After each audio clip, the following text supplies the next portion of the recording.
Yo, Baka Yalo, Kono Yalo, et oui, on se retrouve pour une petite review du chapitre 30 de Dragon Ball Kakumei. Et les amis, on est devant la rôtisserie, ça fait longtemps qu'elle avait fermé, mais là elle est réouverte et c'est le poulet les amis, voilà, il est de retour. Bon, avant de commencer la vidéo, instant auto-promo, bien évidemment, mon manga Wolfus, disponible légalement et gratuitement sur Manga Drive. Je te mets le lien en description, comme ça tu pourras cliquer dessus, et après tu me fais un retour par rapport à ce banger. Je le répète, mon manga Wolfus, disponible légalement et gratuitement sur Manga Draft, lien en description. Par ailleurs, si tu veux lire Dragon Ball Kakumei directement, c'est également sur Manga Draft, lien en description. Et d'ailleurs, il y a Naruto Shometsu qui est aussi dans le lien en description. Fais-toi plaisir, il y a vraiment une panoplie de plein de choses que tu peux regarder sur les liens en description. Mais on va parler de Dragon Ball Kakumei chapitre 30. Et là, les amis, c'est un retour du grand Zeno. Bon, pour être honnête avec vous, moi, il me fait chier ce personnage. Zeno, avec son omnipotence, avec son claquement de doigts, il peut tout péter d'un coup. En fait, le fait qu'il soit là, ça casse toute tension. C'est-à-dire que lui, si jamais il claque des doigts, en fait, il peut faire exploser un univers, il peut carrément tuer la grande prêtresse, du coup, il n'y a plus aucune menace, tu vois. En fait, je l'avais oublié. Quand on a dit, ouais, au tout début, le grand prêtre fait exprès de ne pas prévenir Zeno et qu'on le met dans un coin, c'est bon, on l'oublie, j'étais content, en fait. Je fais, bon, qu'on le voit plus de tout Dragon Ball Kakumei, ça me va, ok. Mais là, de le revoir, ça m'a fait un peu chier, mais d'un autre côté, c'est logique, puisque c'est quand même l'un des personnages les plus importants de Dragon Ball Super. Bref.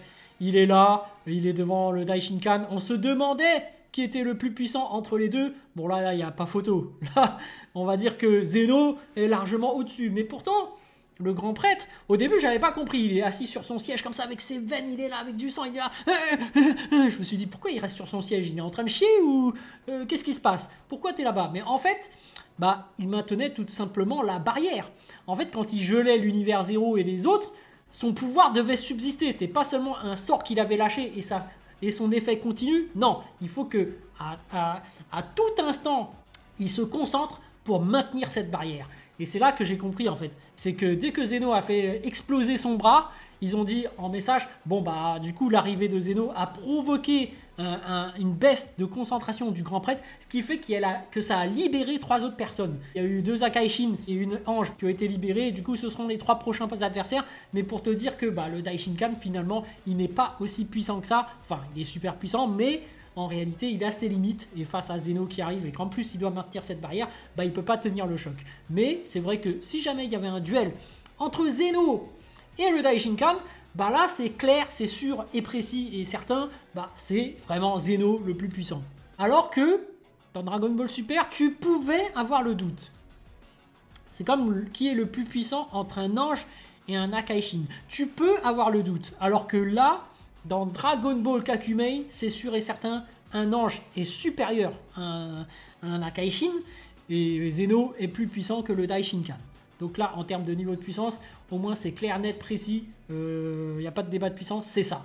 Donc après, par rapport à l'histoire, on voit quand même que Zeno, en fait, il n'est pas aussi innocent qu'il en a l'air. C'est-à-dire que lorsqu'il a mis la pression au Daishinkan, parce qu'il était au courant, il a fait pas mal de petites allusions au Daishinkan, qui lui au début se disait c'était des gamins innocents, et quand les Zeno disent mais il faut s'entraider, alors que voilà, quand il dit il faut s'entraider, il faut toujours demander de l'aide. Quand il dit ça, il ne faut pas agir tout seul. C'est des sous-entendus pour te dire je suis au courant de ce qui se passe, et que toi le Daishinkan, quand tu as vu le problème par rapport à la grande prêtresse, tu t'es dit je vais agir tout seul, je n'ai pas besoin d'aide. Alors que là Zeno, c'était sous-entendu quand il disait tu veux qu'on il faut s'entraider. Tu vois, ils disent il faut s'entraider pour se lever de sa chaise. C'était dans le premier sens. Mais en fait, il y avait un sous-entendu derrière. En fait, Zeno, c'est quelqu'un de beaucoup plus sournois qu'on ne le pense. En fait, il fait genre le sourire, l'innocent, tout ça. Mais en fait, il a très bien compris. Il aime jouer. Mais en fait, derrière son côté je veux jouer, il sait ce qui se passe. Faut pas le prendre pour un imbécile. C'est-à-dire que voilà, en fait, en termes d'âge mental, on ne sait pas, mais au niveau de son véritable âge, de sa maturité, il est beaucoup plus grand qu'il n'y paraît.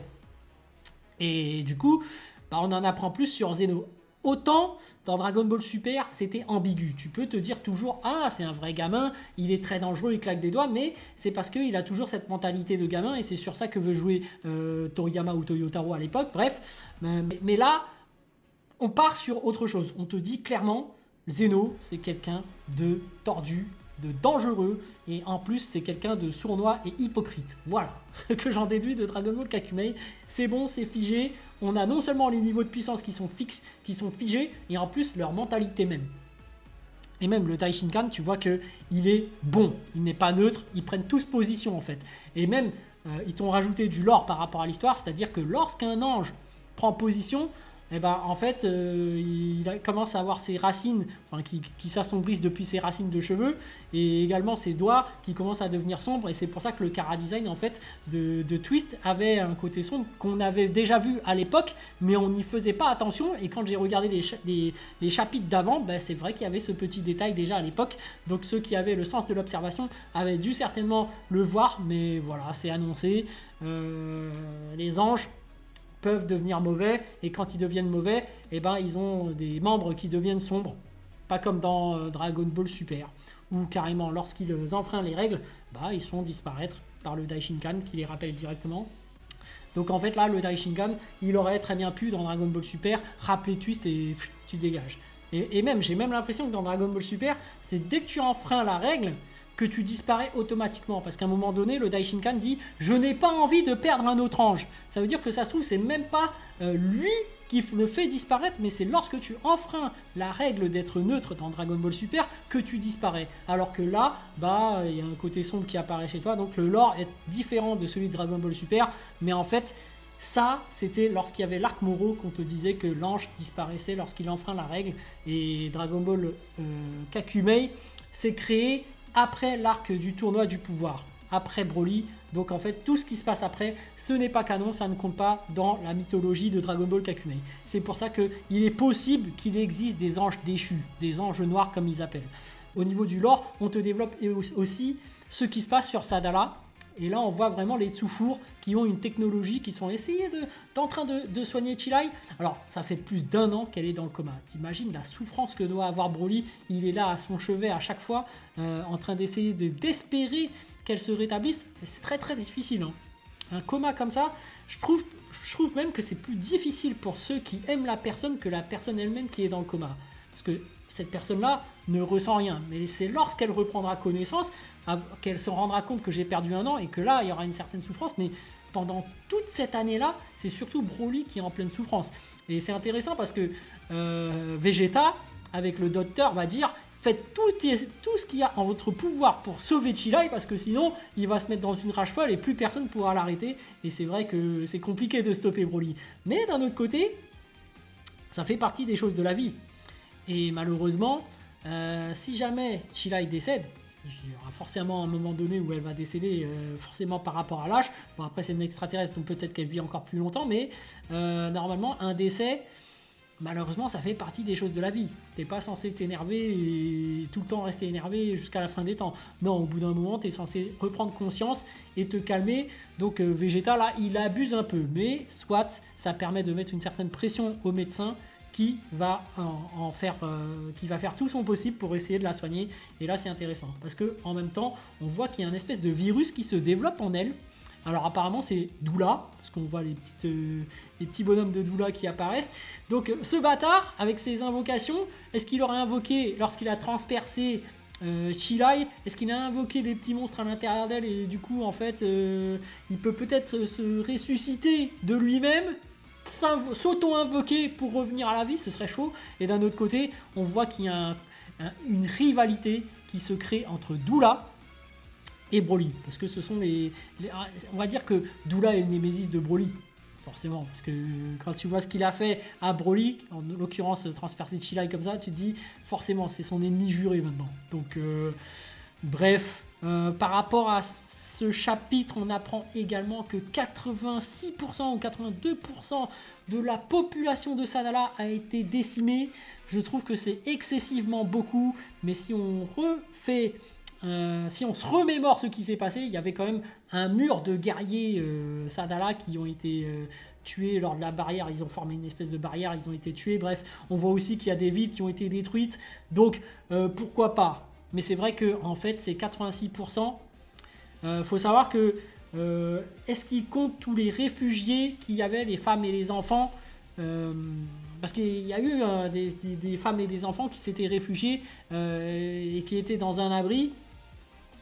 et que Pépino a protégé, mais est-ce que ceux-là font partie des 86%? Donc on ne connaît pas la composition exacte de la planète de Sadala, peut-être qu'il y a beaucoup plus de guerriers, genre peut-être qu'il y a 90% de guerriers dans cette planète, et donc 86% des guerriers, non, 86% de la population a été décimée, donc ça veut dire que vraiment il reste très peu de guerriers, et que la majorité qui reste, ce ne sont plus des guerriers mais des sous-fours.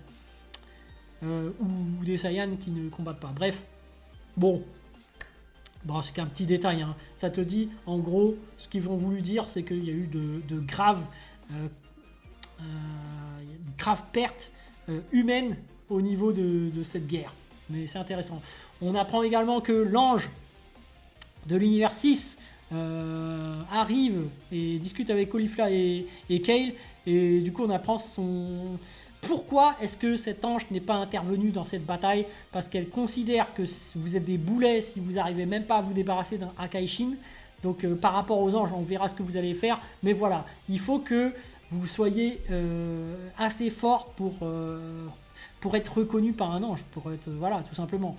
Et la majorité de la population étant décimée, Et d'un autre côté, c'est vrai que là, il y a un ange déchu, un ange noir qui arrive, qui va pouvoir bien lui faire face, hein, parce que là c'est un niveau au-dessus.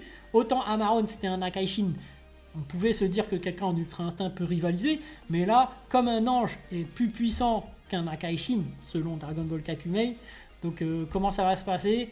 Qui peut vraiment réaliser? Et en sachant que dans l'histoire, il n'y a vraiment personne pour l'instant qui a atteint le niveau de l'Ultra Instinct argenté maîtrisé.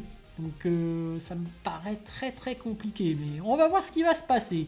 Bref, il y a 3 divinités qui viennent d'être libérées. On va voir ce qu'ils vont faire.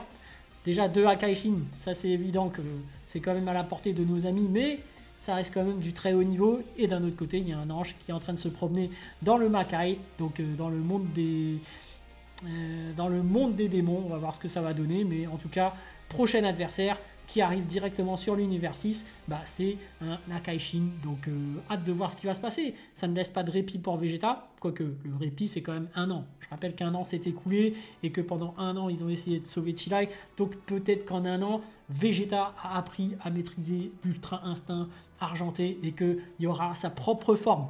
Je rappelle que Vegeta, son prémisse d'Ultra Instinct, il est différent de celui de Goku, c'est-à-dire qu'il y a des flèches qui partent, c'est tout ce qu'il avait anticipé qui partent en flèches là, qu'il avait calculé, et qu'au final, c'est comme des actions programmées. Il est plus rapide lorsqu'il lance ses attaques, alors que Goku agit instinctivement. Lui, c'est l'inverse, c'est programmé. Du moins, c'est ce que je comprends. Bref, voilà, moi j'attends tout. Ça fait plaisir de voir du poulet revenir, donc j'attends la suite avec impatience. Et sur ce, je vous dis donc à plus dans le bus, ou plutôt à plus tard dans le car, ou plutôt à bientôt dans le bateau.